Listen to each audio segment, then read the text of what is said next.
የስፖርት ጋዜጠኛው አሉላ ፍሬው በሃይማኖታዊ አቋሙና በሰጠው አስተያየት ምክንያት ከስራ ገበታው መታገዱን አስታወቀም።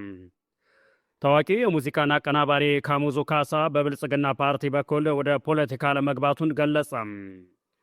በአማራ ክልል የታጠቁ አካላት በዘንድሮ የኢትዮጵያ ምርጫ ተሳትፎ ላይ ማስጠንቀቂያ ከሰጡ ከሳምንታት በኋላ በኦሮሚያ ክልል የሚንቀሳቀሰው የኦሮሞ ነጻነት ሰራዊት ምርጫውን ተአማኒነት የሚጎለው ነው ሲሉም አሳስበም።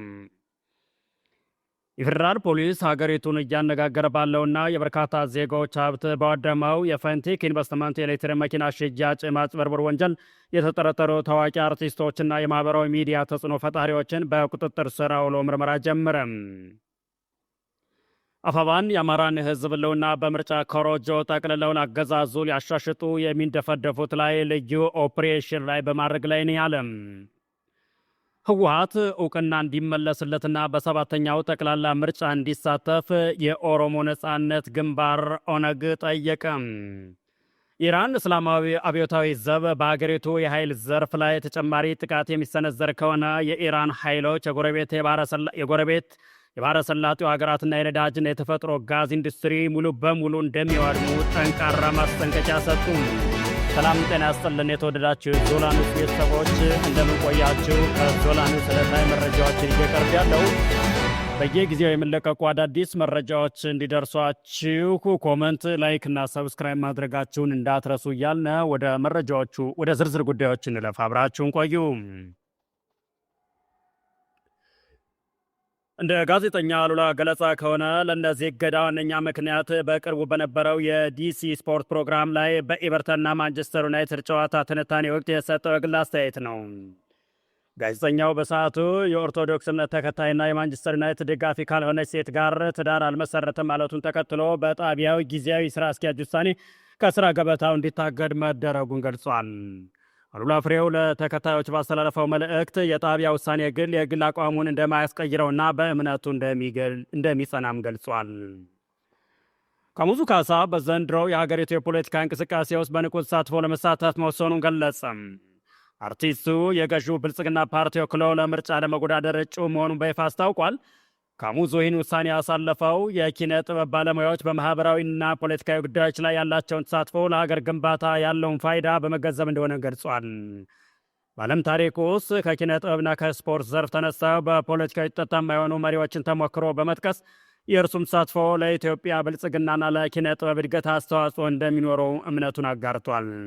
ኢትዮጵያ በአሁኑ ወቅት በታሪካዊ የለውጥ ሂደት ላይ መሆኗን የጠቀሰው ካሙዙ አገሪቱ ራሷን የመቻል እቅዷን እንድትሳካና ሁለንተናዊ ብልጽግና እንዲረጋገጥ የድርሻውን ለመወጣት መነሳሳቱንም ገልጿል። የትምህርት ማስረጃው ግን 6ኛ ክፍል ያጠናቀቀ መሆኑም ተገልጿል። በአማራ ክልል የታጠቁ አካላት በዘንድሮ የኢትዮጵያ ምርጫ ተሳትፎ ላይ ማስጠንቀቂያ ከሰጡ ከሳምንታት በኋላ በኦሮሚያ ክልል የሚንቀሳቀሰው የኦሮሞ ነጻነት ሰራዊት ግንባር ኦነግ ምርጫውን ተአማኒነት የሚጎለው ነው ብሏል።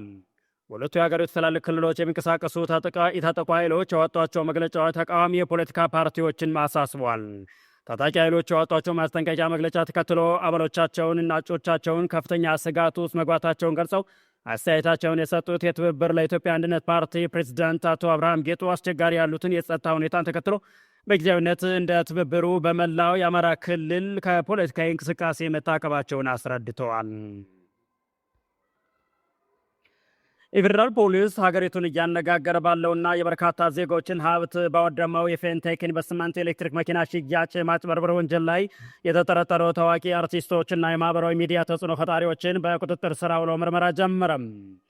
በዚሁ መሰረት አንጋፋው አርቲስትና ማስታወቂያ ባለሙያ ሰራዊት ፍቅሬ፣ አርቲስት ዳንኤል ተገኘ፣ አርቲስት ይገረም ደጀኔ፣ አርቲስት አብርሃም ግዛው እንዲሁም በቲክቶክና በማህበራዊ ሚዲያ ሰፊ ተከታይ ያላቸው መንሱር ጀማልና ወንድም ካሌድ በቁጥጥር ስር ከዋሉት መካከል ይገኙበታል። እነዚህ ታዋቂ ሰዎች መታሰሩ ዋነኛ ምክንያት ከተጠርጣሪና አጭበርባሪ ድርጅት ጋር በመተባበርና ማስታወቂያን በመስራት የህዝብን አመኔታ ለአግባብ በመጠቀማቸው ነው። ድርጅቱ የቢዋይዲ ሲንግል ኤሌክትሪክ መኪናዎችን በ950 ሺህ ብር ቅድመ ክፍያ በ3 ወር ውስጥ አስረክባለሁ በማለት ከ450 በላይ ከሚሆኑ ዜጎች ወደ 6 ሚሊዮን ብር ገደማ ሰብስቦ በመሰወሩ ህብረተሰቡ ላይ ከፍተኛ የኢኮኖሚና የስነ ልቦና ቀውስ ፈጥሯል። ዜጎች ገንዘባቸውን ያወጡት የድርጅቱን ህጋዊነት አረጋግጦ ሳይሆን በቴሌቪዥንና በማህበራዊ ሚዲያ የሚያውቋቸውና የሚያከብሯቸው እነዚህን አርቲስቶች አምነው በመሆኑ የተፈጸሙ ማጭበርበርና የሞራል ውድቀትም የከፋ አድርጎታል። አሁን ላይ ጥሪታቸውን የተነጠቁና ለወራት የተጉላሉት ደንበኞች ፍትህ ፍለጋ መፍትሄ በመሻት በመንግስት መስሪያ ቤቶች ደጃፍ ሰልፍ ወጥተው አቤቱታ እያሰሙ ይገኛሉ። የተወደዳቸው የዙራ ኒውስ ቤተሰቦች ቻናሉን ሰብስክራይብ በማድረግ የዲዮል ምልክቷን መጫናችሁ እንዳትረሱ።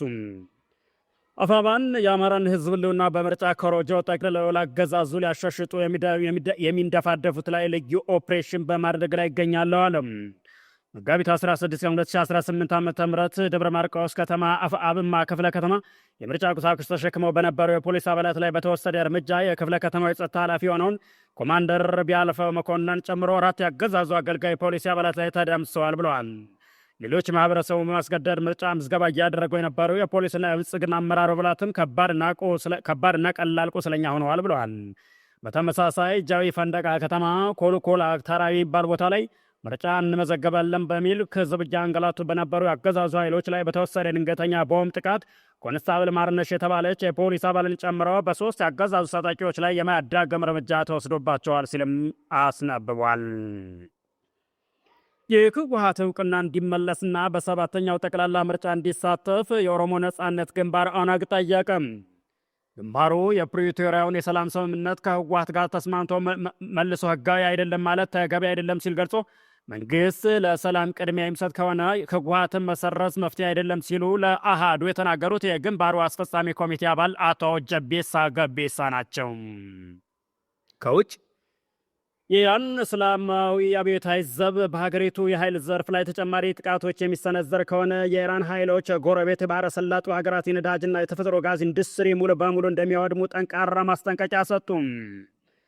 በኢራን ብሔራዊ ሚዲያ የተላለፈው ዘቡ መግለጫ እንዳስጠነቀቀው ጠላቶቻቸው በእስላማዊ ሪፐብሊክ ኃይል መሰረተ ልማት ላይ ጥቃት በመሰንዘር ትልቅ ስህተት በመስራታቸውና ለዚህም አጸፋዊ ምላሽ በተግባር እየተሰጠ መሆኑን አስታውቀው አክሎም ይህ ድርጊት ዳግም የሚዳግም ከሆነ በእነሱም ሆነ በአጋሮቻቸው የኃይል ተቋማት ላይ የሚሰነዘረው ጥቃት ተቋሙ ሙሉ በሙሉ እስከሚወድም ድረስ እንደማያቆሙና በቀጣይ የሚሰጠው ምላሽ ከዛሬ የምሽቱ ጥቃት እጅግ የከፋ እንደሚሆንም ዝተዋል።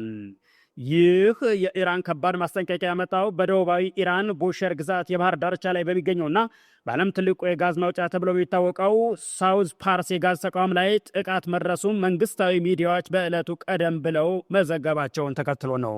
የተወደዳችሁ የዞላ ኒውስ ቤተሰቦች ስለተከታተላችሁን እያመሰገነ በእኛ በኩል ሰናይ ጊዜ ብለናል።